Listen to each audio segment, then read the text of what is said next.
A significant contribution to the discourse on translation comes from Gayatri Spivak in 1993 in her essay, The Politics of Translation. Spivak frames translation as a powerful feminist and post-colonial strategy that can help build genuine solidarity among women across borders. She emphasizes that translation is not merely a linguistic act, but a form of deep engagement, one that requires the translator to surrender their ego and immerse themselves in the texture of another's voice. Spivak combines feminist, post-colonialist, and post-structuralist thought to explore the ideological tensions within translation. She advocates that the translator should submit to the rhetoric of the source text rather than prioritize logic or simplification. Translation, for her, is an act of close reading, and to genuinely understand the gendered nuances of the original, one must approach the text with care, intimacy, and a willingness to preserve its rhetorical and cultural specificity. A key concern for Spivak is how Western feminist translation practices often erase the voices of women from non-European post-colonial societies. Too often, the act of translating into English imposes hegemonic norms that, end up silencing or flattening the identity of the original text.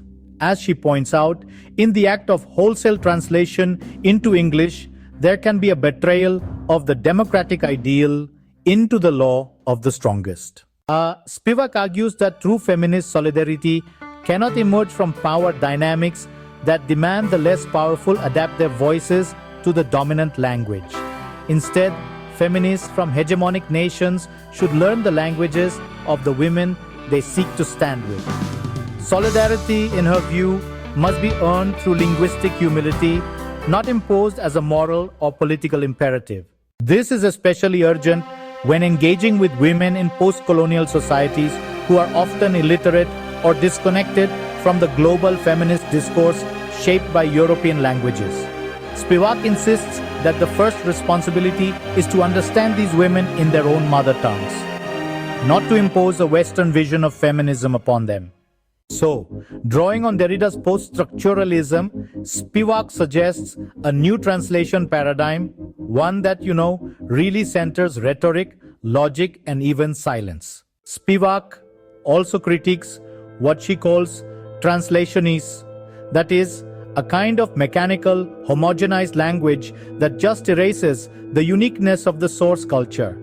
She challenges these English-dominated feminist movements that honestly marginalize minority language feminists even within Western societies and end up replicating the same dominance globally, especially in the global South. Her essay also addresses broader colonial legacies in translation, echoing the views of theorists like Basnet and Trivedi, who speak of the shameful history of translation, a history in which colonized peoples were reduced to shadows of the colonizer's language, their voices overwritten by power.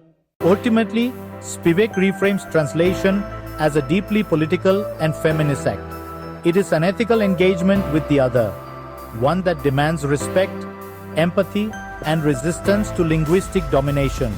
Her work helps us understand how translation can either be an act of erasure or a medium of empowerment. Through this lens, the politics of translation becomes a call to action, urging translators, feminists, and post-colonial scholars to rethink language, identity, and solidarity. Spivak's vision allows women from post-colonial societies to reclaim voice, agency, and history, not through imposed structures, but through their own linguistic and cultural narratives. Share your thoughts in the comments, and for more powerful insights, real-life research, and career growth tips, subscribe to the Modlingua channel now.